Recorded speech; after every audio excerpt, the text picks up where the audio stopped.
buenos días en América, buenas tardes en Europa. Señora Presidenta del Tribunal Constitucional, doctora Marianela Ledesma Narváez, señora Jueza titular de la Corte Suprema de Justicia de la República, doctora Elvia Barrios Alvarado, señora Magistrada del Tribunal Superior de Justicia de Canarias, España, doctora Gloria Poyatos Matas, señora Comisionada de la Comisión Interamericana de Derechos Humanos, doctora Yulisa Mantilla Falcón, señora investigadora del Instituto Max Planck de Alemania, doctora Mariela Morales Antoniazzi, señora asesora jurisdiccional del Tribunal Constitucional, doctora María Candelaria Quispe Ponce, señores asesores, funcionarios y colaboradores del Tribunal Constitucional, distinguida concurrencia. Hoy, como todos los 25 de noviembre de cada año, se conmemora el Día Internacional de la Eliminación de la Violencia contra la Mujer.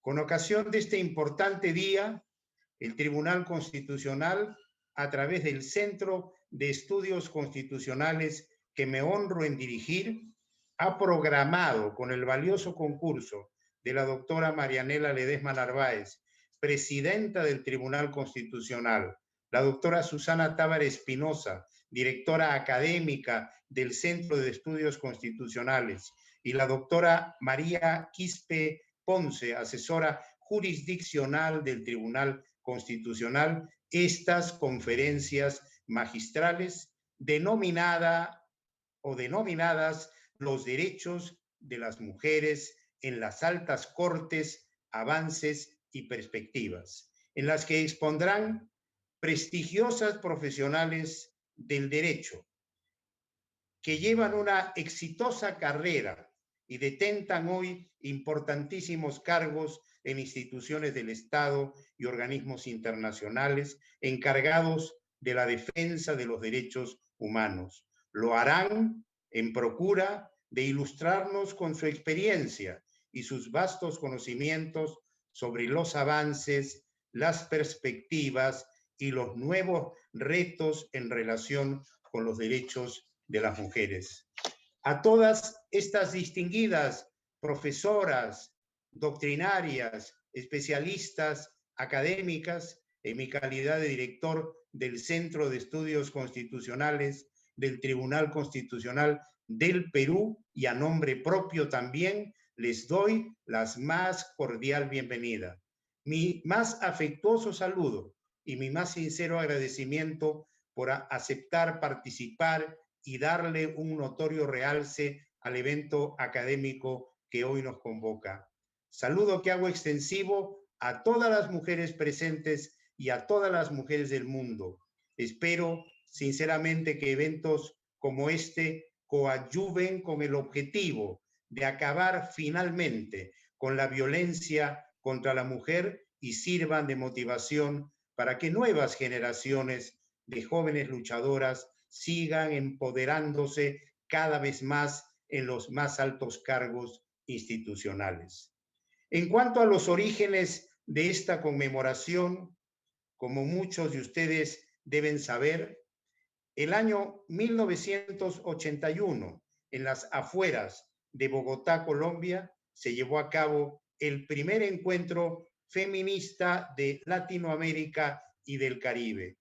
En este encuentro, que congregó a más de 200 mujeres de Latinoamérica y el Caribe, demostrando que el feminismo en la región no era una moda, sino un verdadero movimiento continental, se declaró el 25 de noviembre como Día Internacional contra la Violencia hacia la Mujer, en memoria, como ya se adelantó, del ominoso homicidio de las hermanas Patria Minerva y María Teresa Mirabal, conocidas como las mariposas, fervientes y decididas opositoras del régimen dictatorial de Rafael Leónidas Trujillo Molina, homicidio acaecido 21 años antes en la República Dominicana.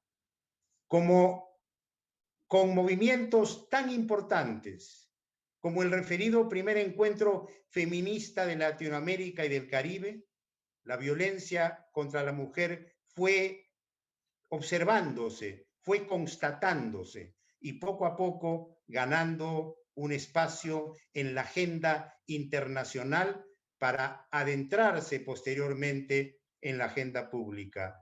En el año 1992, el Comité para la Eliminación de la Discriminación contra la Mujer, órgano adscrito a la ONU, emitió la Recomendación General número 19, denominada La violencia contra la mujer, en la cual declaró que la violencia contra la mujer es una forma de discriminación que inhibe gravemente la capacidad de la mujer de gozar de derechos y libertades en pie de igualdad con el hombre. Poco tiempo después, mediante la resolución 48-104 del 20 de diciembre de 1993, la ONU aprobó la Declaración sobre la Eliminación de la Violencia contra la Mujer, que reconoció la urgente necesidad de una aplicación universal a la mujer de los derechos y principios relativos a la igualdad, seguridad, libertad, integridad y dignidad de todos los seres humanos. A nivel regional, durante el 24º periodo ordinario de sesiones de la Asamblea General de la Organización de Estados Americanos, realizado en Belém do Pará, Brasil, desde el 6 hasta el 10 de junio de 1994, se adoptó la Convención Interamericana para prevenir, sancionar y erradicar la violencia contra la mujer, en cuyo artículo primero se define la violencia contra las mujeres como cualquier acción o conducta basada en su género que cause muerte, daño o sufrimiento físico, sexual o psicológico a la mujer, tanto en el ámbito público como en el ámbito privado, y en cuyo artículo 7 los Estados partes condenan todas las formas de violencia contra la mujer y convienen en adoptar por todos los medios apropiados y sin dilaciones políticas orientadas a prevenir, sancionar y erradicar dicha violencia en cualquier ámbito de la sociedad. Dicho tratado fue suscrito por el Perú con fecha 12 de julio de 1994 y se ratificó en el mes de junio de 1996. La lucha para erradicar la violencia contra la mujer es, pues, parte de la agenda pública de los países, entre los que se encuentra, por supuesto, nuestro querido Perú. Y esta lucha parte de conocer y reconocer la grave situación que enfrentan las mujeres en el mundo y la necesidad de garantizarles el derecho a tener una vida digna, con goce pleno de sus derechos y libre de violencia. En esa línea, la eliminación de la violencia debe formar parte prioritaria de la agenda pública y el acceso a la justicia frente a actos de violencia contra la mujer debe ser real, rápido y efectivo. Se trata también de combatir todo tipo de violencia contra la mujer desde todos los sectores en un esfuerzo conjunto y sin dilación alguna para así erradicar este mal que aqueja transversalmente a nuestra sociedad. No obstante ello, es penoso señalar que en nuestro país la violencia contra la mujer no ha retrocedido. Ya he dicho anteriormente que en el Perú las desigualdades culturalmente concebidas por años entre mujeres y hombres han colocado a las mujeres en una situación de especial vulnerabilidad que demanda una atención prioritaria, real y efectiva por parte del Estado. Es así que, si bien existe una regulación constitucional y legislativa, así como una política del Estado que se propone tutelar los derechos de las mujeres, ello no es suficiente ya que el eliminar las desigualdades y promover la defensa de los derechos de la mujer es un desafío social y un objetivo cuyo cumplimiento involucra el actuar de todo el Estado y de la sociedad.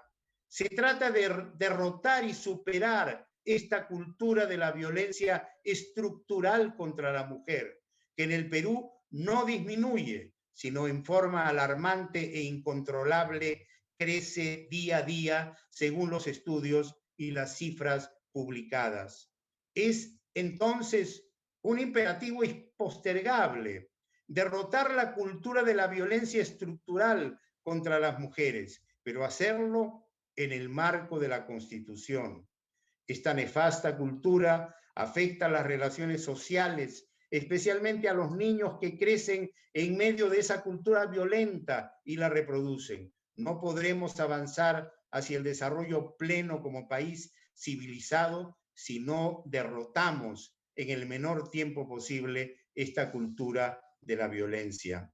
La jurisprudencia expedida por los jueces de la República y en especial la emitida desde algunos años ya por el Tribunal Constitucional del Perú en su calidad de garante de la vigencia efectiva de los derechos fundamentales en relación con la defensa de los derechos fundamentales de las mujeres cuando estos son afectados, demuestra que hay una preocupación para que cada día que pasa disminuya y se extinga la violencia en todos sus niveles, la violencia contra la mujer. No obstante lo señalado, observo que cada día es de mayor interés la situación de violencia contra las mujeres y son muchas ya las voces que se van aunando y que reclaman mayores y mejores recursos para mejorar los sistemas de protección, atención y sanción de la violencia contra la mujer. Sobre el particular, considero vital reducir la tolerancia social de la violencia, su normalización, así como fomentar el cambio de las actitudes, las creencias e imaginarios que están en el origen de la violencia contra las mujeres. Existe en no pocos sectores de nuestra sociedad una cultura del silencio frente a la violencia, que se traduce en indiferencia, la que nos hace cómplices pasivos de las agresiones cometidas contra las mujeres. Esto no contribuye en nada con la prevención y la erradicación de la violencia, sino todo lo contrario. Por ello, debemos hacer esfuerzos por cambiar esta situación, por procurar un cambio real y efectivo de esta situación. Uno de ellos es la realización de eventos como el que hoy nos reúne, en el que escucharemos conferencias magistrales que, entre otros aspectos, darán cuenta de importantes experiencias y de la resolución de casos nacionales y extranjeros e internacionales que involucran a los derechos de la mujer, su defensa y su necesario empoderamiento en nuestras realidades. Por ello, reitero una vez más mi más sincero agradecimiento a cada una de las expositoras que intervendrán el día de hoy. Y sin explayarme más en este momento, doy por inaugurada las conferencias magistrales sobre los derechos de las mujeres en las altas cortes, avances y perspectivas. Muchas gracias. Muy buenos días con todas y con todos. Señora doctora María Elena Ledesma Narváez, presidenta del Tribunal Constitucional del Perú. Señor doctor Ernesto Blume Fortini, magistrado del Tribunal Constitucional y director general del Centro de Estudios Constitucionales. Señora doctora Gloria Poyatos Matas, magistrada del Tribunal Superior de Justicia de Canarias, de España. Señora doctora Yulisa Mantilla, comisionada de la Comisión Interamericana de Derechos Humanos. Señora Mariela Morales Antoniazzi, investigadora del Instituto Max Planck. Señora doctora María Candelaria Quispe Ponce, asesora jurisdiccional del Tribunal Constitucional del Perú. Señoras y señores, Mi saludo a todas y a todos en este día que se conmemora el Día Internacional de la Eliminación de la Violencia contra la Mujer, que nos obliga a reflexionar como humanidad sobre este flagelo que afecta a los derechos humanos de la mitad de la población humana, las mujeres, que nos orienta a unir voluntades para hacer del acceso a la justicia una realidad para las víctimas de violencia y que nos obliga a actuar para su eliminación. Cuando me dijeron que debía hablar sobre los derechos de las mujeres en las altas cortes, pensé en varias aristas para desarrollar este tema. Como es natural, hay muchísimo que hablar sobre nosotras las mujeres, sobre la violencia histórica que se padece, sobre la larga lucha que ha significado el reconocimiento de nuestros derechos. Y es que sabemos que el derecho ha sido construido históricamente sobre el modelo humano que ha sido lo masculino. No es ajeno saber que cuando se llevó a cabo la Revolución Francesa y se redactaron los derechos del hombre y del ciudadano, literalmente solo se consideraban a los hombres como acreedores de los derechos fundamentales. Las mujeres no fuimos allí consideradas, aun cuando éramos la otra mitad de la población que les garantizaba atención y cuidado en todo sentido, ¿no? Por eso es que todo aquello que reclamaron a la monarquía de ese entonces y por lo que pelearon en esa revolución, nos fue negado a nosotras por el solo hecho de ser mujeres. Cada derecho que las mujeres hemos conseguido ha significado una historia de múltiples luchas, por tantas que nos han precedido y que han tendido las bases para que se nos visibilice y reconozca como sujetos de derechos en igualdad de condiciones que los hombres, para dejar de ser vistas como sujetos subordinados o supeditados a sus mandatos. Todo este tránsito no ha sido en vano, mucho se ha logrado en el ámbito sustantivo, pero también es cierto que tenemos varios pendientes que aún nos marcan una tarea para hacer, para alcanzar una igualdad real y romper ese techo de cristal. Para esta exposición he considerado dos aristas que considero fundamentales en relación a los derechos de las mujeres en la legislación y jurisprudencia internacional y su impacto en el ámbito nacional, cuyos avances, por cierto, han sido significativos, y en relación a la participación de las mujeres dentro de la Administración de Justicia en las altas cortes. Pues bien,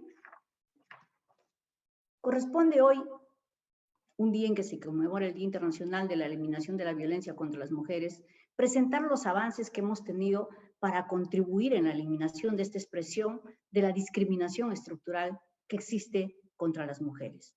Las organizaciones internacionales, sin duda, han tenido un rol especial para el desarrollo y fortalecimiento del derecho de las mujeres de vivir una vida libre de violencia.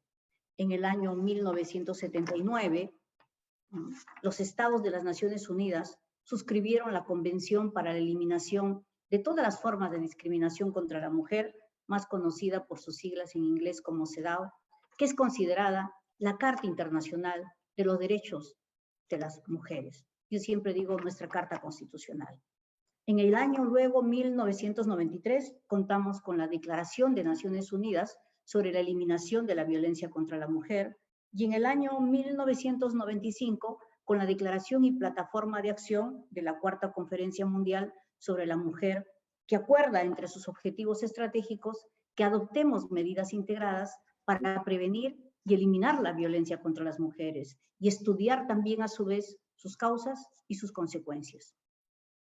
En el año 1994, en el marco de la Organización de los Estados Americanos, se emitió la Convención Interamericana para Prevenir, Sancionar y Erradicar la Violencia contra la Mujer, la Convención Belém do Pará, que señala que la violencia contra las mujeres constituye una violación de los derechos humanos y las libertades fundamentales, y es una ofensa a la dignidad humana. Es una manifestación de las relaciones de poder históricamente desiguales entre mujeres y hombres. Por ello es que su eliminación es una condición indispensable para el desarrollo individual y social y la plena participación en todas las esferas de la vida.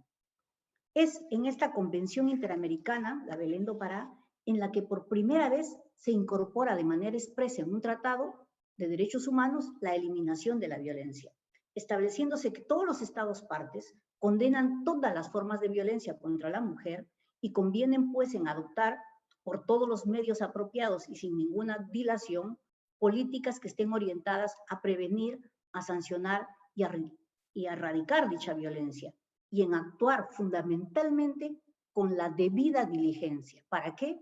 Para prevenir, para investigar y para sancionar esta. Establecer también procedimientos legales justos y eficaces para la mujer que haya sido sometida a violencia, que incluyan, entre otras cosas, medidas de protección, un juicio oportuno y el acceso efectivo a estos procedimientos, como lo vamos a ver más adelante con nuestra legislación. Estos instrumentos internacionales, sabemos, han sentado las bases para informes periódicos y una jurisprudencia muy vasta de la Comisión y de la Corte Interamericana de Derechos Humanos para identificar la vulneración de los estados con relación a uno de los derechos esenciales de las mujeres, el vivir una vida libre de violencia. Ahora se puede encontrar una mayor variedad de casos de esta naturaleza ante el Tribunal Internacional. Y no es porque antes no se hayan producido estas violaciones a derechos humanos de nosotras las mujeres, sino porque hoy, ahora, existe un mayor conocimiento y demanda de nuestros derechos.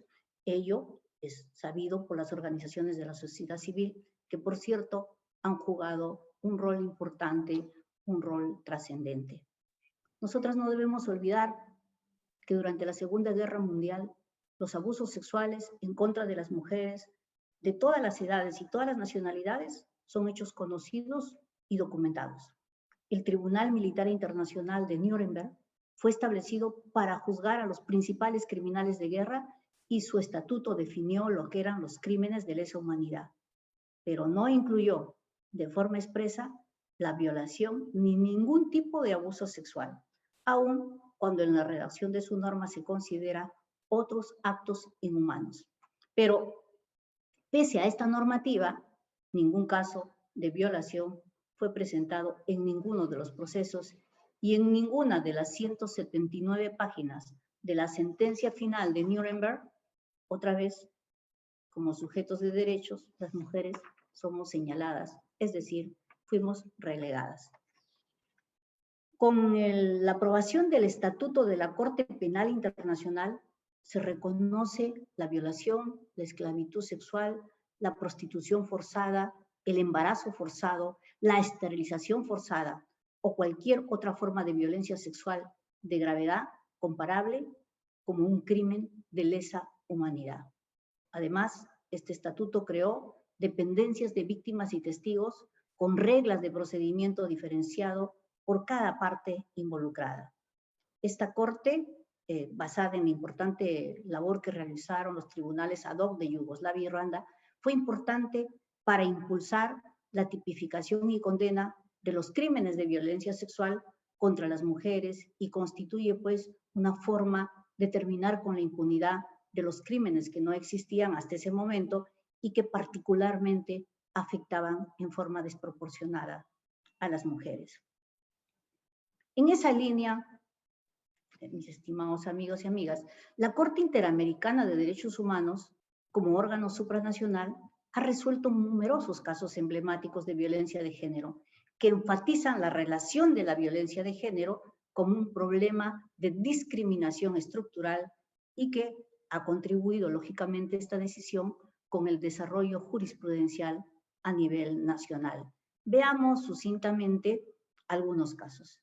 El caso más conocido es el caso algodonero, caso González versus México en el año 2009, en relación con los hechos que se suscitan en la ciudad Juárez, una zona de frontera de México con Estados Unidos, que es altamente convulsionada por la delincuencia y donde aparecía un incremento, digamos así, exponencial del asesinato de mujeres. Durante septiembre y octubre del 2001, la familia de 3 jóvenes reportaron su desaparición, pero la policía no llevó a las investigaciones y se limitó a elaborar sus registros y carteles de búsqueda, una investigación simbólica. En noviembre se encontraron el cuerpo de estas 3 jóvenes, con signos de violencia sexual y se concluyó que antes de su muerte estuvieron privadas, pues, de libertad. Esta sentencia es la primera que declara violaciones de derechos humanos en función del artículo 7 de la Convención Belén de Pará. Por tanto, establece que hay una responsabilidad internacional del Estado por esa falta de debida diligencia para prevenir la violencia, siendo la primera vez que se adopta una perspectiva de género en el análisis. Por eso es importante reseñar, precisar lo que la Corte dice textualmente. Dice, es posible asociar la subordinación de la mujer a prácticas basadas en estereotipos de género socialmente dominantes y socialmente persistentes, condiciones que se agravan cuando los estereotipos se reflejan implícita o explícitamente en políticas y prácticas, particularmente en el razonamiento y en el lenguaje de las autoridades de la policía judicial.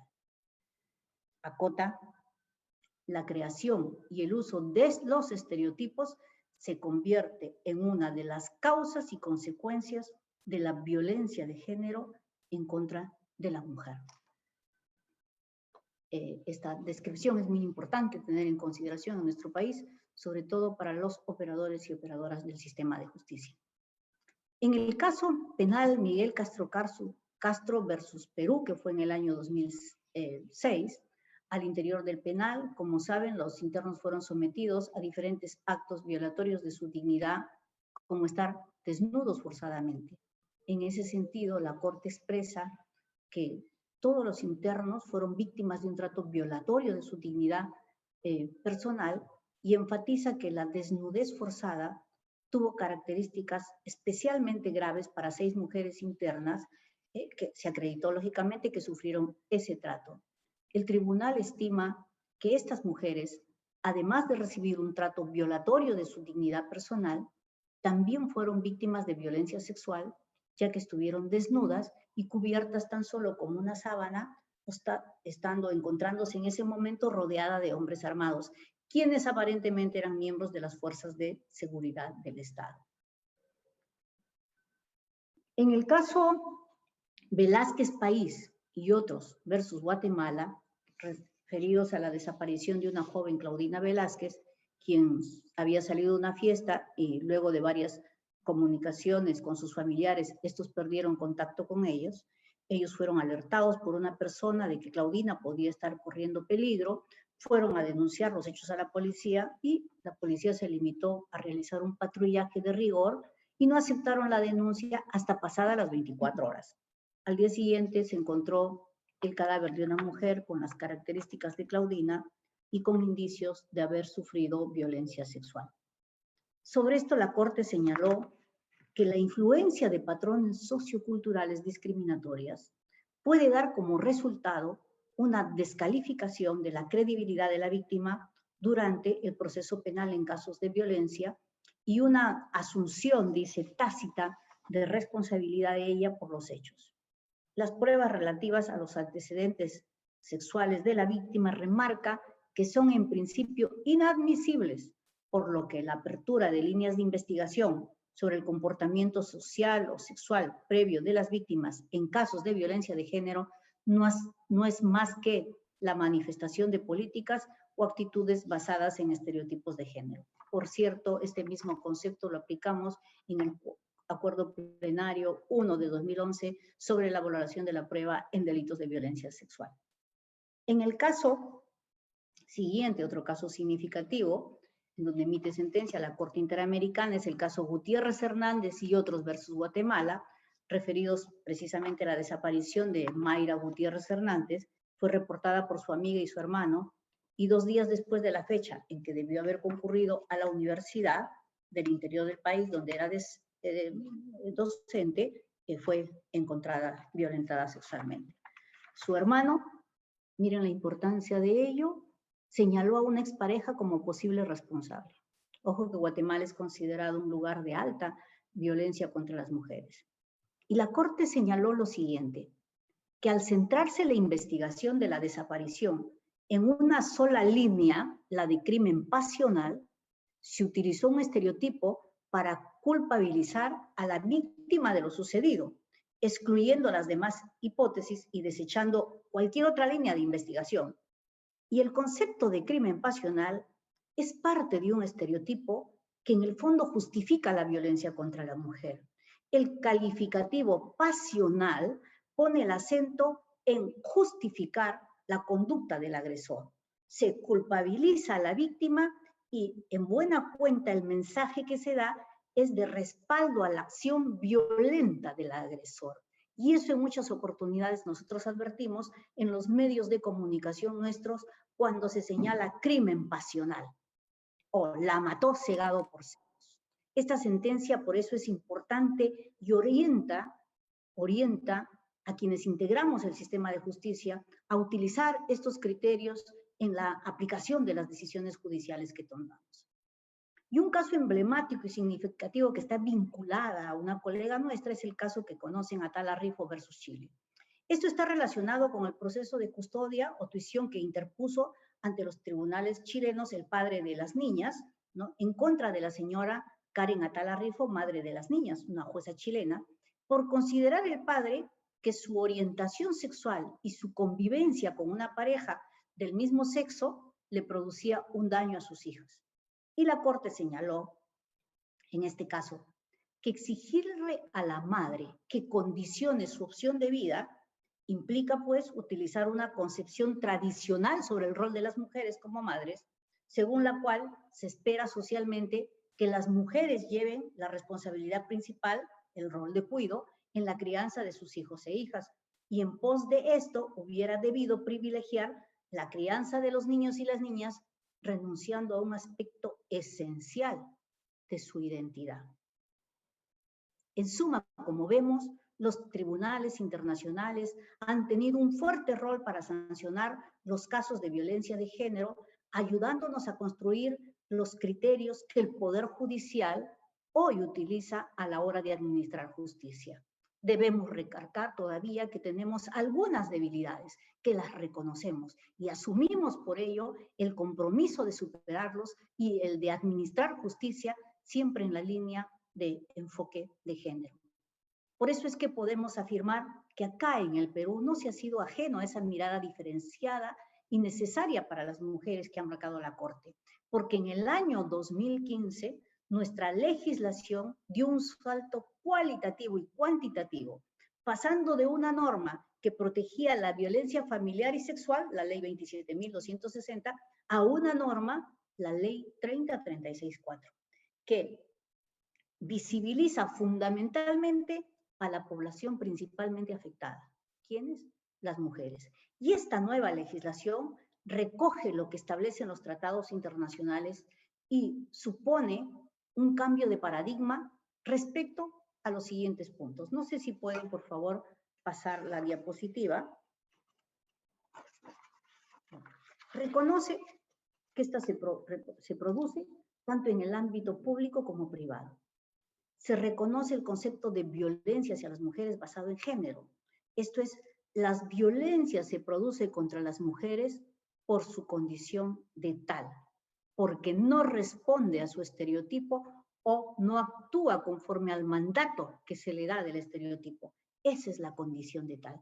Es una violencia que ocurre en un contexto de discriminación sistemática contra la mujer y contra aquellos que confrontan el sistema de género. Me detengo brevemente acá, con relación al concepto por su condición de tal. ¿Qué quiero remarcar? Incluso cuando se cuestiona el artículo 108b con relación al delito de feminicidio, se señala que no se entiende qué es su condición de tal. Recomiendo. Cuarto, disposición transitoria de la ley 30.364. Vayamos al texto único ordenado y al reglamento del mismo. Y vamos a encontrar una explicación clara de lo que es su condición de tal. Otro punto también, cuando hablamos de cambio de paradigma, es que se incluyen los enfoques diversos de protección de derechos humanos. El enfoque de género, el de integralidad, interculturalidad, derechos humanos, interseccionalidad y generacionales. Nuestro Poder Judicial incluyó estos enfoques en el Acuerdo Plenario 5 del 2016, sobre los delitos de violencia contra la mujer y los integrantes del grupo familiar en el ámbito de la Ley 3036-4. Estos enfoques, ¿qué propósito tienen? Nos permiten no discriminar, no dejar de lado la diversidad de las personas, considerar las necesidades diferenciadas que tienen las mujeres y demanda de cada una de las poblaciones. También se reconocen situaciones de mayor vulnerabilidad a la violencia de ciertos grupos, las personas con discapacidad, las niñas, niños y adolescentes, los adultos mayores. Resulta pues claro que a mayor confluencia simultánea de factores, mayor es la situación de vulnerabilidad que enfrentará esa mujer y por consiguiente ese grupo de mujeres que ella representa. Un aspecto a resaltar de esta norma es que reconoce otros derechos a las mujeres víctimas de violencia. El derecho a la asistencia y a la protección integral, derechos laborales, derechos en el campo de la educación, de la defensa, de la salud. Finalmente, lo más importante, se crea un proceso especial de protección para las víctimas de violencia hacia las mujeres e integrantes del grupo familiar. La norma se emite en un contexto en el que es visible la necesidad de un proceso especial de tutela con la finalidad de proteger los derechos de las víctimas. Se considera la violencia contra las mujeres como un problema nacional y se tiene la necesidad de dejar pautas a los jueces y juezas sobre la forma en que se debe llevar a cabo un proceso corto sin vulnerar el derecho de ambas partes. Esta legislación ha supuesto un cambio sustancial en el trabajo que desarrollamos, porque ha requerido contar con una formación en género y una especialización específica para poder garantizar una justicia libre de estereotipos de género.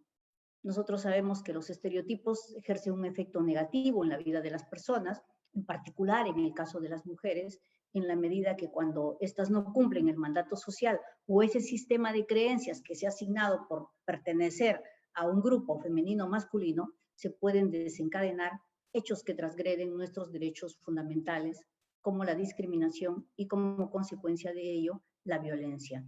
Sobre esto, la CEDAW ha previsto en su artículo 2 y 5 la obligación de establecer una política encaminada a eliminar la discriminación contra la mujer con las sanciones correspondientes que prohíban toda discriminación contra ellas, así como la modificación de prácticas que están basadas en prejuicios, en estereotipos de género.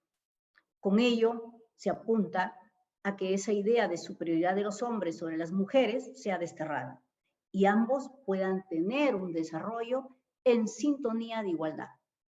Por eso, para este fin, es obligación, pues, de los estados generar las condiciones que permitan este desarrollo. No obstante, hasta la fecha, nuestra sociedad sigue manteniendo, lamentablemente, un alto índice de tolerancia social frente a la violencia contra las mujeres, que está, pues, premunido de estos imaginarios sociales que la legitiman. Una encuesta de ENARES, si puede poner la diapositiva, por favor, evidencia lo siguiente. Se dice, la mujer debe cumplir su rol de madre y esposa después de sus sueños, el 52.7% de acuerdo. La mujer infiel debe tener alguna forma de castigo por parte de su pareja, el 33.2% de acuerdo.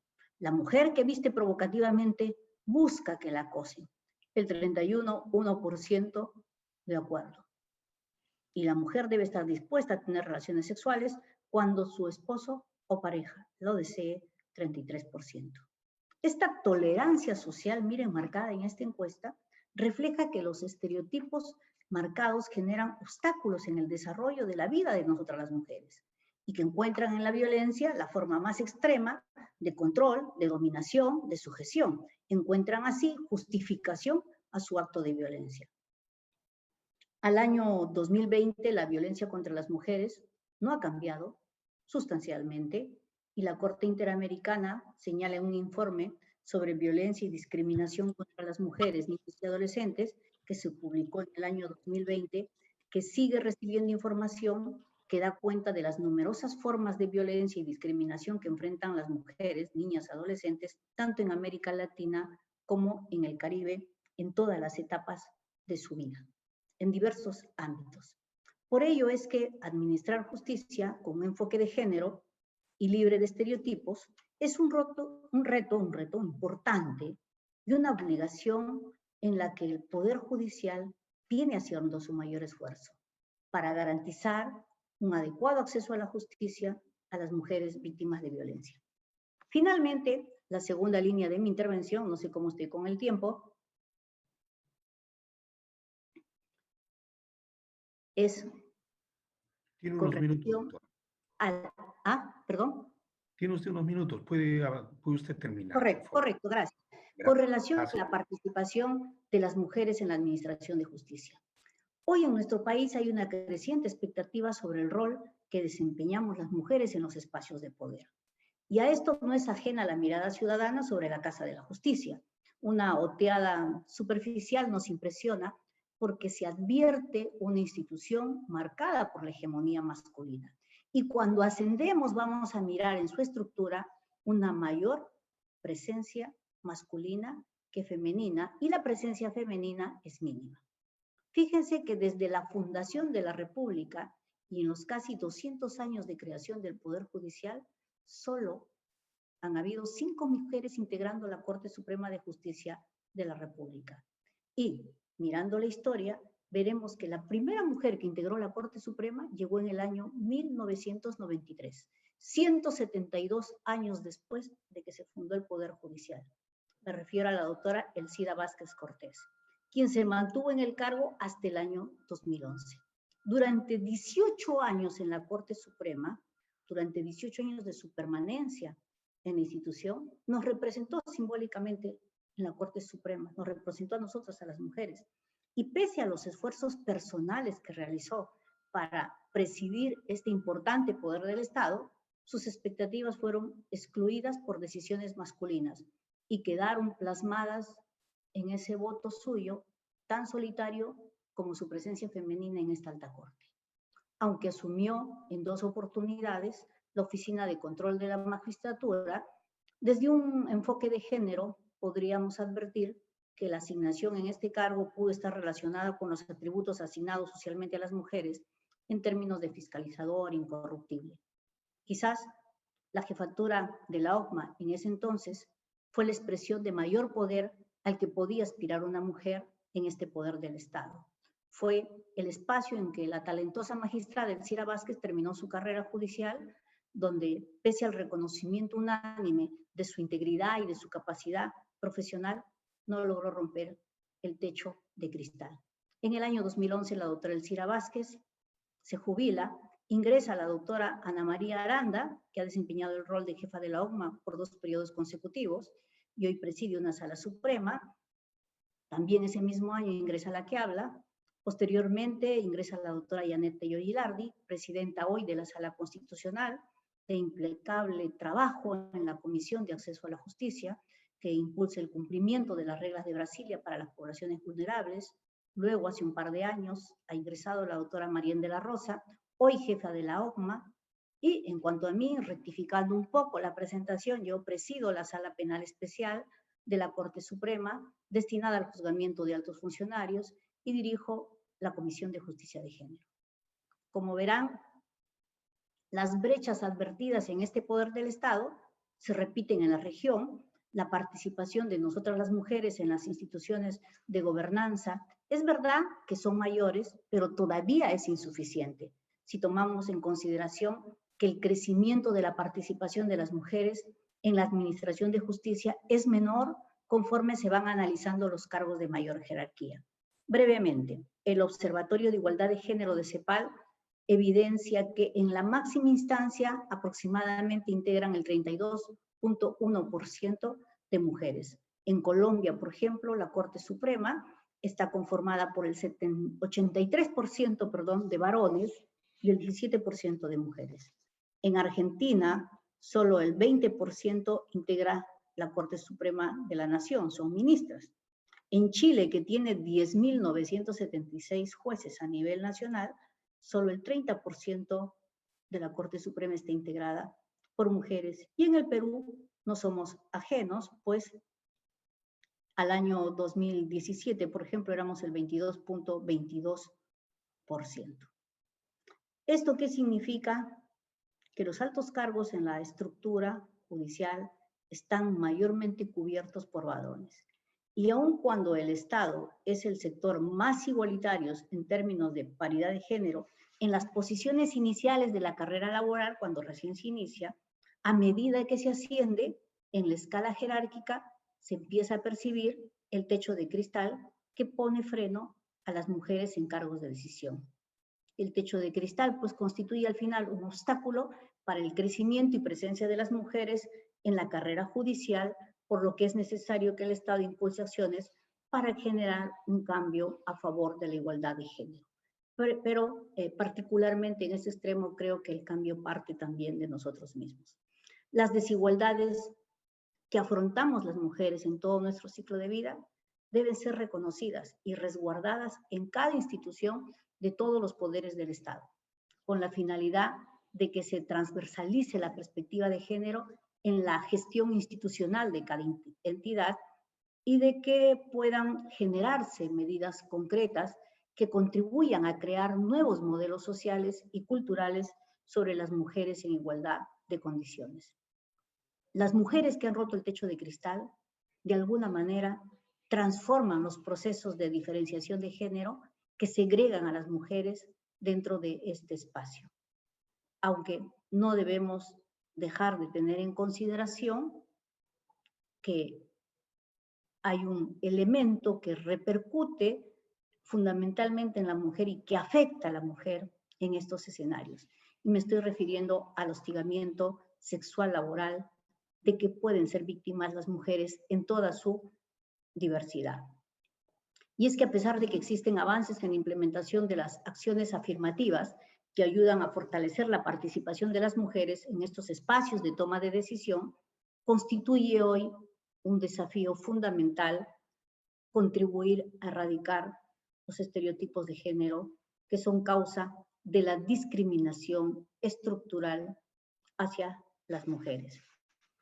La participación efectiva de las mujeres en las altas cortes genera la impresión inmediata que estamos construyendo un nuevo sistema de manera igualitaria y sin discriminación, cambiando las estructuras patriarcales de las organizaciones políticas y empoderando a las mujeres. Es así como contribuye a decirse, Osborne dice lo siguiente, ahí tienen la diapositiva, debemos disminuir los estereotipos femeninos sin abolirlos en su totalidad. Debemos crear nuevos roles y modelos para las mujeres, jóvenes o no.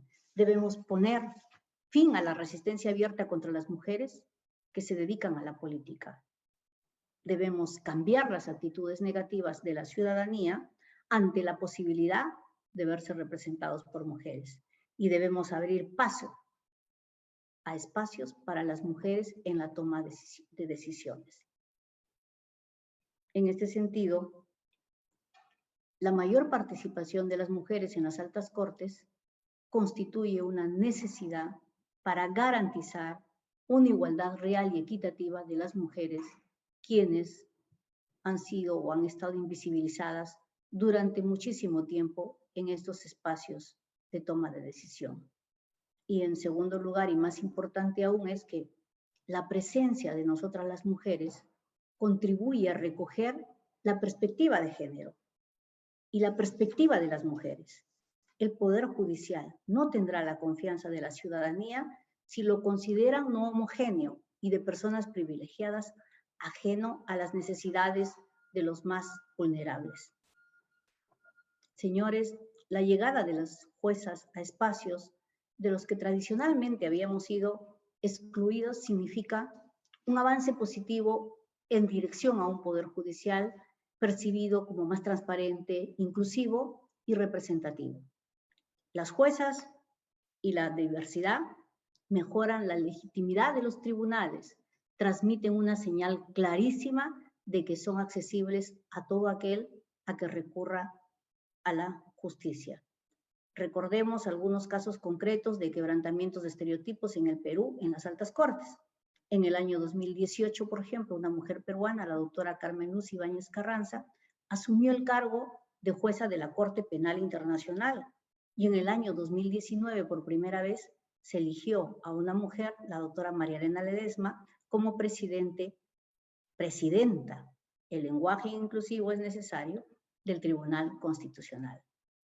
De ahí que es pertinente afirmar que la participación de juezas y juezas en las altas cortes no puede desarrollarse en términos neutrales ni generales, si no incorporamos una perspectiva de género como una condición sin la cual se puede aplicar eficazmente la justicia. El Poder Judicial es consciente de este desafío y ha dispuesto la incorporación, por eso, del enfoque de género en todas sus estructuras organizacionales y en todas las herramientas de gestión que tenemos. ¿A dónde miramos hoy? Pues, ¿a dónde es? A cerrar las brechas de género que se presentan en nuestro escenario y a romper realmente el techo de cristal. Y todas estamos impulsando a través de nuestro trabajo este enfoque de género necesario para el reconocimiento del derecho de las mujeres. Hay una brecha de género pendiente por saldar. Requerimos de más mujeres en este espacio judicial y es bueno decirlo que la Corte Suprema actual tiene una perspectiva diferente sobre el rol de las mujeres en la institución en la medida que reconoce que nuestra presencia refuerza la legitimidad democrática y la confianza ciudadana. Para nosotras, las juezas supremas, desempeñar estos espacios de poder es un desafío mayor que el del varón. ¿Por qué razón? Porque representamos a nuestro género y porque la oportunidad, siendo escasa, debe ser aprovechada al máximo para no defraudar la expectativa ciudadana. Nuestra presencia en este escenario sirve de modelo para que otras juezas aspiren a integrar las altas cortes, pues no se visibiliza así este espacio como patrimonio masculino. En los últimos años nosotros hemos tenido muchas oportunidades en la inclusión de las mujeres, en los juzgados, también en la agenda administrativa, más sugerentes en la institución. Hay mujeres que están captando cada vez más espacios de poder en las distintas aristas del trabajo judicial. Hoy las mujeres y hombres del judiciario hablan abiertamente de las barreras de género y su eliminación. Eso es un logro. A modo de cierre, debo concluir que para combatir la violencia de género y la discriminación hacia las mujeres, tenemos que seguir en el fortalecimiento de la normativa existente, impulsar su difusión y también es importante radicar más en la capacitación para todas las personas que están involucradas en este escenario. Una administración de justicia especializada para víctimas de violencia supone los siguientes desafíos. Primero, la diapositiva, si pueden pasarla, parece que se ve. Actuar con debida diligencia reforzada en toda la ruta del sistema de justicia. ¿Para qué? Para garantizar una justicia efectiva, célere, oportuna para todas las víctimas de violencia. Tenemos que eliminar los desafíos, los estereotipos de género, para garantizar a las mujeres el real acceso al sistema de justicia. Tenemos que aplicar el enfoque de género e interseccionalidad, además de todos los enfoques que nos dice la ley, para poder identificar las diversas formas de violencia y la magnitud de estas cuando concurren múltiples factores como la edad, la condición de inmigrante, la situación económica, entre otros factores. Y tenemos que garantizar una educación con enfoque de género desde edades tempranas para formar niños y niñas como sujetos en igualdad de derechos. Son pues múltiples los retos que tenemos. Las mujeres hemos luchado durante años para hacer valer nuestros derechos fundamentales, pero aún persisten algunos patrones socioculturales que legitiman la violencia. Hoy, 25 de diciembre, debemos reflexionar sobre todo lo que se ha logrado para contribuir con erradicar esta pandemia histórica que aflige a las mujeres y cuya única vacuna social está centrada en la prevención a través de la educación con un enfoque de género. Finalmente, a vísperas de conmemorar el bicentenario de nuestra independencia, es importante avanzar hacia la construcción de una sociedad donde todas las personas en su diversidad, hombres y mujeres, puedan ejercer el derecho a la participación en espacios de toma de decisión como expresión de la igualdad sustantiva entre hombres y mujeres. Muchísimas gracias. Bien, fue la conferencia magistral a cargo de la doctora Elvia Barrios Alvarado, jueza de la Corte Suprema de Justicia de la República del Perú. Estas son las conferencias magistrales digitales internacionales titulada Los derechos de las mujeres en las altas cortes, avances y perspectivas, conmemorando el Día Internacional de la Eliminación de la Violencia contra la Mujer. Antes de presentar a nuestra siguiente distinguida expositora, saludamos la presencia del magistrado Manuel Miranda Canales, quien está compartiendo ya estas conferencias desde nuestras plataformas digitales y desde nuestro ciberauditorio. Conferencia magistral a cargo de la doctora Gloria Poyatos Matas, magistrada del Tribunal Superior de Justicia de Canarias, España. La doctora Gloria Poyatos Matas es magistrada del Tribunal Superior de Justicia de Canarias, ha sido profesora asociada en la Universidad de Girona, donde ha impartido clases en la Escuela de Práctica Jurídica del Ilustre Colegio de Abogados de Girona, a la vez que ejercía como abogada laboralista hasta el año 2010 y accedió a la carrera judicial. Ha sido magistrada decana en Lanzarote y titular del Juzgado de lo Social número 1 de Arrecife. Actualmente es magistrada del Tribunal Superior de Justicia de Canarias. Ha publicado 3 libros: Trabajadores en tiempo parcial, editorial Bosch 2002, Mobbing, análisis disciplinar y estrategia legal, también en editorial Bosch 2006, y La prostitución como trabajo autónomo, editorial Bosch 2009, y también numerosos artículos en revistas jurídicas. Distinguido ciberauditorio, dejo en el uso de la palabra a la doctora Gloria Poyatos Matas, desde España. Desde Perú, buenos días. Para usted creo que ya son las tardes. Buenas tardes, doctora Gloria. Bienvenida. Buenas tardes desde España.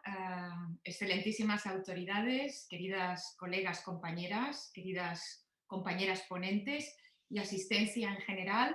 En primer lugar, darles un saludo y en segundo lugar, felicitar, como no, a la organización por tan magnífica jornada.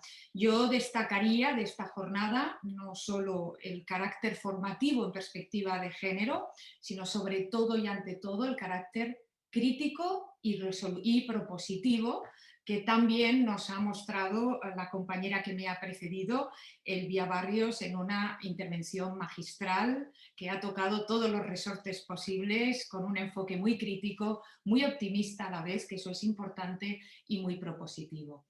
Yo espero que la organización pueda visibilizar mi presentación PowerPoint, porque una imagen vale más que 1000 palabras, y mi presentación me va a ayudar para ir caminando de una forma más amena con la asistencia. Ya adelanto, señor don José Fecayo, que voy a intentar someterme a los 30 minutos y si no, le ruego me avise porque tampoco es cuestión de cansar a la asistencia. Mientras... Le tomo la palabra, doctora. Gracias. Avíseme con toda la confianza. Bien, perfecto. Ya veo mi presentación. Vamos a empezar con la primera de las imágenes. Como pueden ver, son fotos conocidas, una de ellas al menos para todos y todas, que es la foto de Ruth Bader Ginsburg, un referente judicial, una promotora de la justicia con perspectiva de género a nivel internacional y quizá la promotora del concepto género como categoría jurídica. A su lado, una cara menos conocida, pero muy importante en España, ella se llama Mercedes Formica. fue jurista, abogada en España en el siglo pasado y fue la primera mujer que promovió la primera reforma del Código Civil español, nada menos que para integrar derechos civiles de las mujeres, específicamente de la mujer casada, y entre otras reformas erradicó la deleznable figura del depósito de la mujer casada. Vamos a pasar a la primera imagen porque yo quiero empezar con una frase que es incuestionable y ya mi compañera Elvia Barrios ha insistido en ello. Pasamos a la siguiente imagen. Una imagen vale más que 1000 palabras y es una obviedad que todos tenemos claro, que una vez conquistada la igualdad jurídica, el gran desafío es conquistar la igualdad real, porque las brechas de género imperan en todos los ámbitos y estadísticamente ustedes lo pueden comprobar con un buen buscador desde cualquier ordenador. En esta imagen hay dos fotos de diferentes momentos históricos, una es de 1957 y otra 60 años después. La primera de las fotos es la firma del Tratado de Roma, lo que es hoy en día, fue el promotor, ese tratado, de lo que es hoy en día la Unión Europea. Y la otra foto se tomó 60 años después para conmemorar aquel acto, aquel momento histórico, con los representantes, los líderes de los distintos países de la Unión Europea. Fíjense que el gran salto de género, nada menos que en la Unión Europea, se traduce en pasar de 0 mujeres, que había en 1957, a 3 mujeres, ya se lo digo yo que no es fácil verlas en esta foto del 2017, que aparecen en la segunda imagen, lo cual cobra especial relevancia y gravedad, porque la Unión Europea quizás sea la asociación internacional de países más avanzada en legislación y jurisprudencia de género. Pero vamos a seguir avanzando con la siguiente imagen y ahora me voy a ir a España, mi país. Esta foto que ven aquí, 2019-2020, y también la que hay al lado, es la foto oficial de la justicia española. En 208 años de historia del Tribunal Supremo Español, nunca en la foto de la justicia española ha aparecido una sola faz de mujer. No ha sido hasta el año 2020 y, como pueden ver, lamentablemente con mascarilla debido al COVID-19, es donde por primera vez se visibilizan las mujeres en la foto oficial de la justicia. Esta foto tiene un efecto muy negativo para la igualdad real, porque la ausencia de mujeres en la imagen que ustedes pueden ver aquí niega las excelencias y las capacidades de las juezas. También esa ausencia de mujeres niega la aportación efectiva que las juezas hacemos a la justicia española y además evidencia la existencia de un techo de cristal judicial que no solo es monopolio de España, como ha dicho mi compañera Elvia, esto se reproduce en casi todas las carreras judiciales de todos los países. Fíjense que en el Tribunal Supremo Español, de 80 integrantes en este momento actual, solo se cuentan 16 mujeres. Hay 2 salas, la sala militar y la sala civil donde se dirimen las cuestiones de familia y cuidados, donde, como saben, se encabezan las estadísticas por las mujeres. Pues bien, en esas salas solo habita una mujer. Ello es una anomalía democrática que redunda en la calidad de la justicia, porque esa justicia no representa la mirada completa de una sociedad formada por hombres y mujeres. Pero es que además este problema endémico de la ausencia de mujeres en la cúpula de la justicia española se reproduce también en el Tribunal Constitucional Español, órgano que desde su creación en 1981 ha contado con un total de 64 integrantes, de los cuales tan solo 6 tienen nombre de mujer. Y nunca ha habido más de 2 mujeres cohabitando en el Tribunal Constitucional, que es un órgano de 12 integrantes. Claro, reitero que ello tiene especial gravedad porque el Tribunal Constitucional debiera ser guardián de la igualdad también en su propia integración. Pasamos a la siguiente imagen. Bien, hasta aquí podríamos preguntarnos cuál es el problema por el cual las juezas, las magistradas, no ascienden a la cúpula de la justicia. Y hasta aquí podríamos decir que en España la causa de por qué las mujeres no accedían a la carrera judicial y por tanto tampoco a la cúpula era que hasta 1966 en España existía una ley que prohibía el acceso de las mujeres a la carrera judicial y fiscal, y lo hacía bajo el potente motivo de ser estas actitudes contrarias al sentido y la delicadeza consustancial de la mujer. Pero ya después de 1977, año en el que entró la primera mujer a la carrera judicial española, las mujeres no han dejado de entrar a la justicia española, hasta el punto de que actualmente somos el 53% de dicha carrera, a pesar de la anecdótica presencia en la cúpula de la justicia. Y es que los motivos que impiden el acceso de las mujeres a la cúpula judicial se sostienen en estereotipos y prejuicios. Se sostienen en dar prevalencia a la hora de seleccionar cargos de alto nivel a los varones respecto a las mujeres, por esa devaluación que antes he referido, implícita a las mujeres y también, como no, a las mujeres juezas. Y quiero referir aquí, para que se vea un caso práctico de cómo funcionan esos estereotipos de forma soterrada y sutil en tiempos democráticos, al caso de la magistrada María Pilar Alonso Saura versus España. Y digo versus España porque actualmente esta demanda ya ha sido admitida en el Tribunal Europeo de Derechos Humanos. Está en una fase inicial, ahora mismo está contestando el Estado de España, pero es posible que en un futuro cercano haya un pronunciamiento al respecto. Voy a explicarles brevemente el caso de esta magistrada, puesto que en 2015 hubo una convocatoria dentro de la carrera judicial para la cobertura de un puesto de relevancia, nada menos que la presidencia del Tribunal de Justicia de Murcia. En España hay 17 tribunales de justicia, tantos como comunidades autónomas, y en el año 2015 de los 17 presidentes solo uno era mujer. En la actualidad no hemos avanzado mucho, pero algo sí, son 2 las mujeres presidentas de tribunales superiores de justicia, y el resto son varones. Pues bien, en 2015 se convoca la cobertura de esta plaza, a la que se presenta esta magistrada con otros candidatos varones.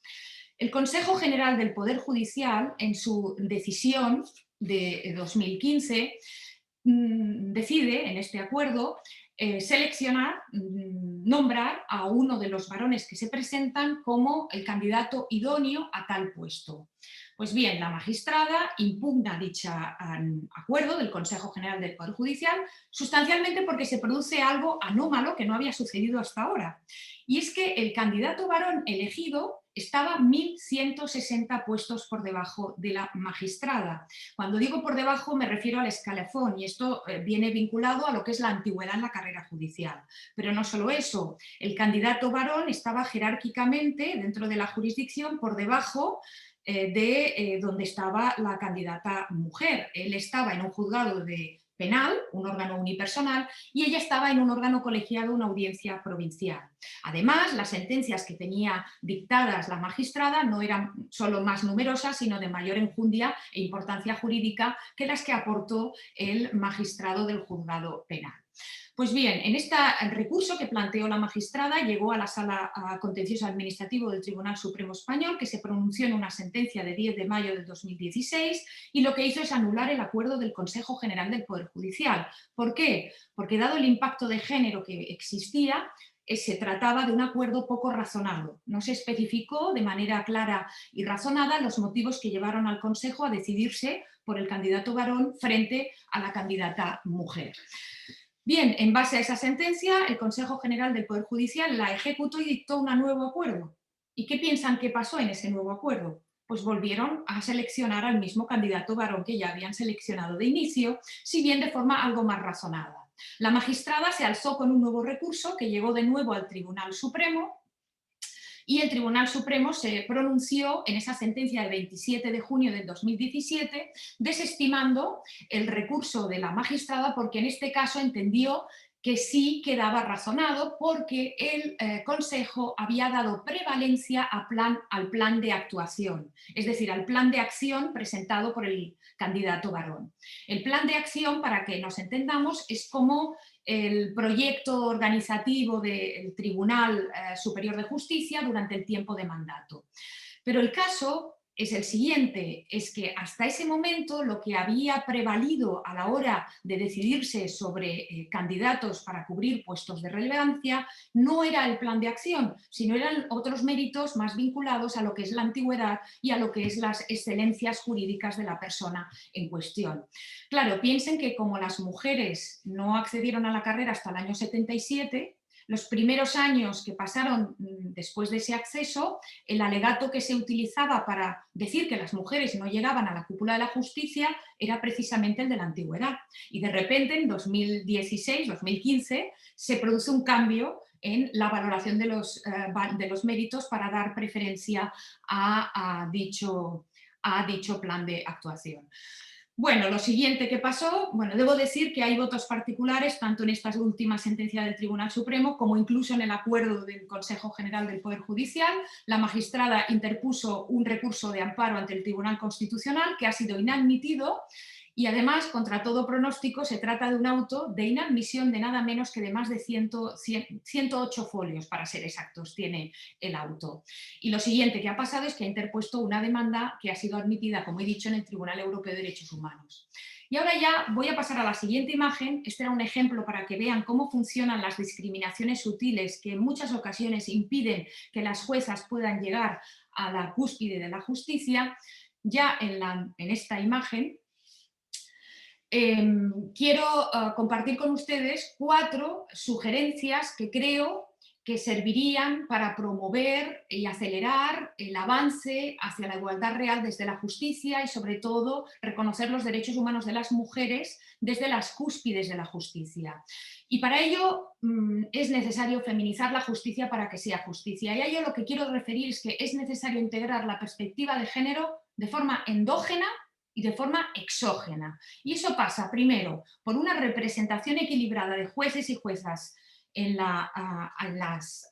cúspide de las carreras judiciales de todos los países, porque ello va a llevar las aspiraciones, las experiencias y las preocupaciones femeninas de forma natural a lo que es la cúspide de la justicia y además va a generar jurisprudencia que es vinculante para los órganos jurisdiccionales inferiores, con lo cual va a acelerar el proceso hacia la igualdad real. En segundo lugar, es importante también la formación de género y en derechos humanos de las personas que forman parte de la alta judicatura, y me refiero al Tribunal Supremo y al Tribunal Constitucional. ¿Por qué? Porque ellos nos pueden brindar la posibilidad de acelerar ese camino, ese cambio a través, como he dicho, de la jurisprudencia. Y también porque, como ha dicho mi compañera precedente, los estereotipos y los prejuicios son, en definitiva, los que sostienen las discriminaciones en tiempos democráticos. Pero claro, los prejuicios son inmunes a las leyes, pero quienes juzgamos no somos inmunes a los prejuicios. Y los prejuicios no discriminan, afectan por igual a hombres y mujeres, con independencia de la edad o del origen social. Solo podemos identificarlos y franquearlos pensando lento, conociendo las herramientas internacionales y estando sensibilizados con el tema de género. Y eso solo se logra con la correspondiente formación con perspectiva de género. 3. Quiero hacer aquí una reivindicación por la valoración de la inteligencia emocional, porque hasta ahora ha estado devaluada, y ha estado devaluada en virtud de los dualismos asignados a lo femenino y a lo masculino, que han generado una situación jerárquica de superioridad a aquellos dualismos asignados a lo masculino y de inferioridad a aquello que se asignaba a lo femenino, y entre eso estaba la inteligencia emocional. Yo creo que debiera valorarse esa inteligencia emocional a la par que se valora la inteligencia intelectiva y la formación jurídica en el acceso a carreras donde se toman decisiones de alto impacto en la ciudadanía, como es la carrera judicial. Y voy a añadir algo más. La práctica de los cuidados es un buen barómetro y un referente que puede medir la inteligencia emocional de posibles candidatos a la carrera judicial. Porque cuidar no solo es necesario para el sostenimiento de la vida cotidiana, la práctica de cuidar también aporta una serie de habilidades y valores a la persona que lo practica. Valores de empatía, valores de paciencia, de responsabilidad, de ternura, que son sustanciales para la gestión pacífica de los conflictos y sustanciales para entender y ponerse en el lugar del otro a la hora de tomar resoluciones judiciales. Por último, quiero también hacer otra reivindicación que creo que es importante en este avance que queremos hacer en intercambiando experiencias para mejorar la defensa de los derechos humanos de las mujeres, en el voto particular. Yo que formo parte de un órgano colegiado y posiblemente muchas compañeras y compañeros que pretendan integrar la perspectiva de género en las resoluciones judiciales, sabrán que a veces tenemos muchas dificultades para convencer a la mayoría. Pero el voto particular se alza como una herramienta promotora de cambios sociales y cambios jurídicos. Una buena prueba de ello lo tenemos en la magistrada Ruth Bader Ginsburg. Sus votos particulares en muchos casos eran no solo mejor jurídicamente que las sentencias mayoritarias, sino que además se acercaban más a la realidad social a las que iban dirigidos. Por tanto, utilizar el voto particular puede ser un modo de abrir un camino, visibilizar nuevas fundamentaciones jurídicas que ayuden a mejorar el acceso de las mujeres a la justicia. Seguimos avanzando y ahora voy a dejar la parte teórica y me voy a ir más a la parte práctica. Pasamos a la siguiente imagen, porque quiero compartir con ustedes 3 casos prácticos, hasta donde llegue con el tiempo, que se corresponden con 3 sentencias que hemos dictado en el Tribunal de Justicia de Canarias, en la sala social en la que tengo el honor de integrarme. He elegido estas sentencias para hacerles ver cómo va avanzando no solo la perspectiva de género, porque estas sentencias, las 2 primeras, tienen una peculiaridad, y es que no solo integramos la perspectiva de género en estas resoluciones, sino que la acompañamos de la perspectiva de infancia. Y es lo que las hace diferentes y por ello quiero compartirlas con ustedes. Esta primera sentencia que quiero analizar, que es de 19 de diciembre del 2019, es de la jurisdicción social, que es la que estoy yo, ya aviso. Se trataba sobre una cuestión, una materia de prestaciones de riesgo durante la lactancia natural.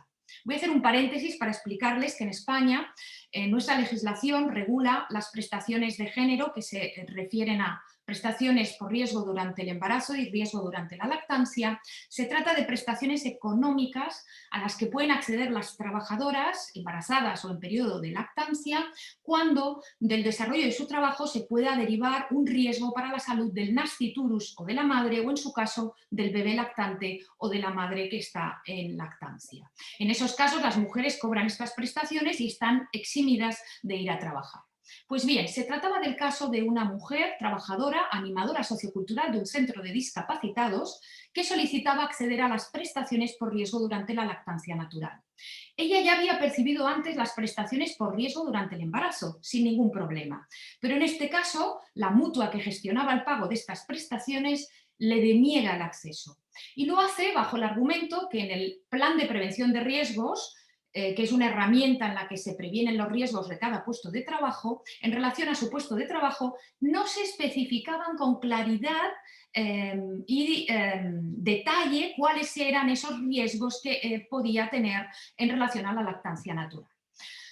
Bien, la mujer interpuso una demanda que fue desestimada en el juzgado de lo social por el mismo argumento inicial que le alegó la mutua, que es la gestora de la prestación, como he dicho, y posteriormente se alzó en recurso llegándonos a la sala, a nosotros, al Tribunal Superior. Nosotros somos de una convicción distinta y estimamos el recurso de la madre bajo los siguientes argumentos. En primer lugar, integramos la perspectiva de género y decimos, primero, que es la mutua la que tiene que probar que no existe riesgo y no la trabajadora. Segundo, la mutua obvió realizar un examen actualizado de la situación de la madre que estaba en una situación biológica distinta, porque como saben y sabrán las mujeres que han tenido hijos, han parido y han dado de lactar al bebé, el periodo de lactancia genera grandes cambios físicos y psicológicos en las madres, que deben ser tenidos en cuenta y valorados, y la mutua no lo hizo en su caso.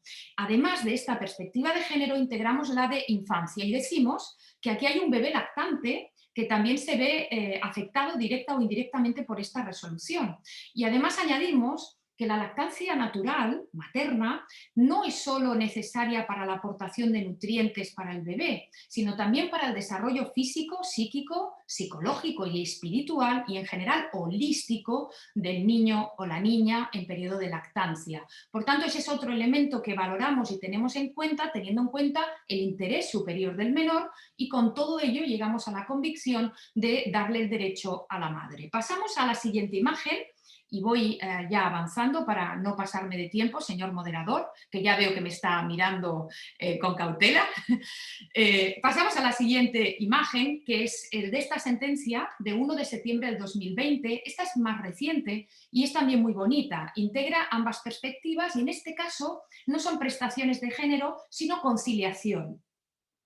Se trataba de una petición de adaptación de jornada de una trabajadora, segunda gobernanta de un gran hotel de la isla de Fuerteventura, que es una islita que les recomiendo vayan a visitar cuando se pueda y salgamos del COVID, situada en las Islas Canarias.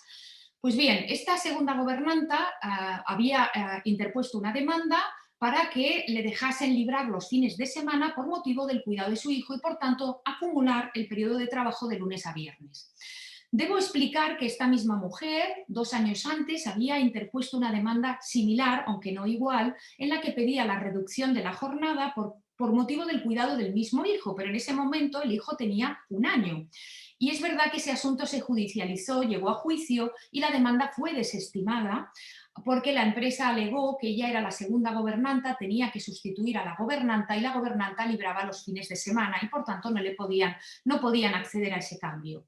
Bien, dicho esto, en esta segunda acción la mujer vuelve a pedir esto, pero el niño ya es más mayor y el juez del juzgado social desestima su demanda recogiendo que había cosa juzgada. Quiere decir que esto se había resuelto y no podía volver a resolverse, y no solo eso, multa a la mujer, a la actora, por temeridad, la sanciona por temeridad por haber interpuesto esta segunda demanda. La mujer interpone un recurso, nos llega a nosotros y llegamos a otra convicción. ¿Por qué?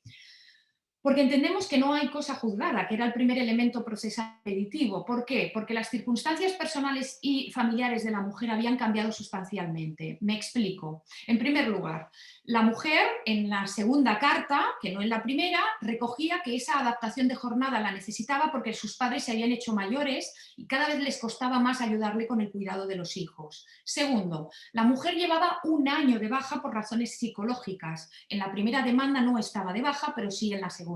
Tercero, el niño tenía 3 años. Los requerimientos de un bebé de 1 año, que no camina normalmente, no son los mismos que los de un bebé, bueno, no un bebé, sino un menor, un niño, en este caso de 3 años.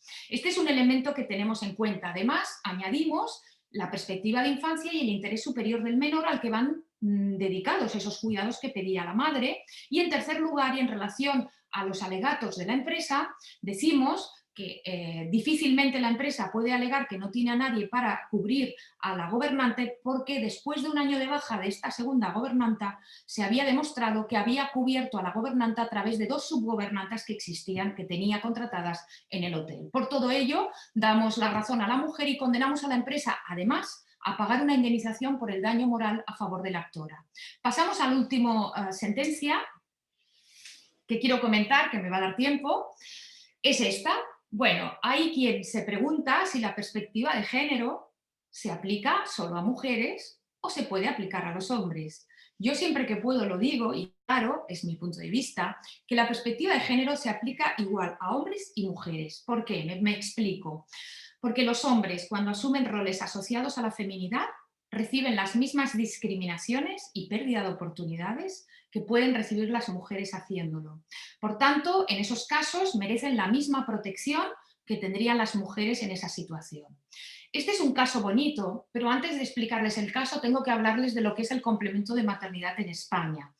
El complemento de maternidad, que fue impulsado en España por una ley de 2016 y entró en vigor en 2017, se estableció como un complemento de 3 pensiones: pensión de jubilación, pensión de invalidez y de viudedad. Pero ese complemento, que podía ir del 5 al 15%, solo era tributario para las mujeres trabajadoras, madres de hijos adoptivos o biológicos.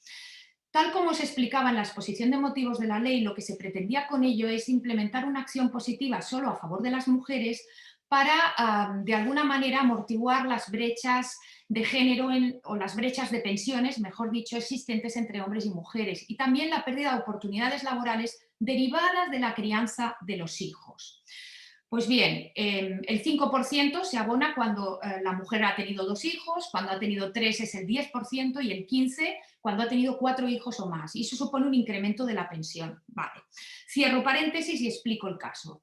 El caso de este señor era el de un varón que llega a la pensión de jubilación, la percibe, se la reconocen y interpone un recurso ante la Seguridad Social pidiendo que se le aplique el complemento de maternidad, porque tenía 4 hijos, porque el señor era viudo y porque la madre biológica había muerto dejando a los hijos pequeños y él los había criado durante todo este tiempo. La Seguridad Social se lo deniega porque específicamente la ley acota el derecho exclusivamente a las madres trabajadoras mujeres. El hombre se alza con una demanda que es desestimada en el juzgado social y nos llega a nosotros en recurso. Cuando nosotros nos planteamos este asunto, lo primero que vimos es que había una ley con fuerza de ley que nosotros no podemos ir en contra porque nos sometemos al imperio de la ley, no existe el control de convencionalidad difuso en España y por tanto no podíamos no tener en cuenta ese requisito de la ley. Pero entonces recurrimos a una herramienta que existe en la Unión Europea a favor de todos los jueces y juezas de la Unión Europea, que en aquellos casos en los que tenemos sospechas de que una ley interna puede ser contraria a la legislación europea, podemos plantear lo que se denomina una cuestión prejudicial ante el Tribunal de Justicia de la Unión Europea, que es así como una pregunta al tribunal diciéndole: mira, en España tenemos esta ley, creemos que va contra la normativa europea, dinos si es o no discriminatoria esta ley. Bien, planteamos esta cuestión y un mes antes había planteado otra similar, otro juzgado de España, de Girona, específicamente en Cataluña. Esto llega al Tribunal de Justicia de la Unión Europea y se pronuncia en una sentencia de 12 del 2019 diciendo claramente que el complemento de maternidad español discrimina a los hombres. ¿Por qué? Porque la crianza y los cuidados tienen género pero no tienen sexo. Porque criar y cuidar son situaciones comparables, que no vienen vinculadas al hecho biológico de la maternidad. De hecho, el integrar los hijos adoptivos y contabilizarlos, además de los hijos biológicos, es un elemento que evidencia que los hombres cuando cuidan van a sufrir las mismas discriminaciones y pérdidas de oportunidades y, por tanto, brechas de pensiones futuras que pudieran sufrir las mujeres en su misma situación. Por ello, Europa viene a decir que este complemento es discriminatorio. Debo decir que la ley todavía no se ha cambiado, pero nosotros, al hilo de esa sentencia europea, dictamos la sentencia de 20 de enero del 2020, en la que estimamos el recurso de este señor y le reconocimos el 15% de complemento de maternidad. Pondré a disposición de la organización, si quieren, las 3 sentencias que he comentado para que las puedan difundir entre la asistencia. Y acabo ya, y creo que estoy absolutamente on time, señor moderador, con la última imagen. Por favor, la última imagen, que vale también más que 1000 palabras, que es una imagen muy potente, ya les adelanto, cuando la vean van a comprobarlo ustedes mismos y mismas. A ver si podemos pasar a esta última imagen, que es muy potente y que la voy a acompañar con una frase que es igualmente de potente. Es una frase que parece sencilla. Esta es la imagen, Harvest, la cosecha, es un cuadro de Margarita Sikorskaya. Y la quiero acompañar con una frase que es muy potente y que va muy bien con todo lo que he explicado y que es un barómetro de que cuando esta frase se cumpla, podremos decir que hemos conquistado ya esa igualdad real, ¿no?, que tanto nos cuesta conquistar y que da lugar a esas brechas a las que antes hemos comentado. Esta frase fue dicha en otro siglo, pero es de rabiosa actualidad y la dijo nada menos que Clara Campoamor, que es una española jurista y gracias a la cual todas las mujeres españolas tenemos hoy en día el derecho al voto. Ella dijo una frase aparentemente sencilla pero grande y dijo que la igualdad llegará cuando los hombres encuentren a las mujeres por todas partes y no solo allí donde vayan a buscarlas. Muchas gracias.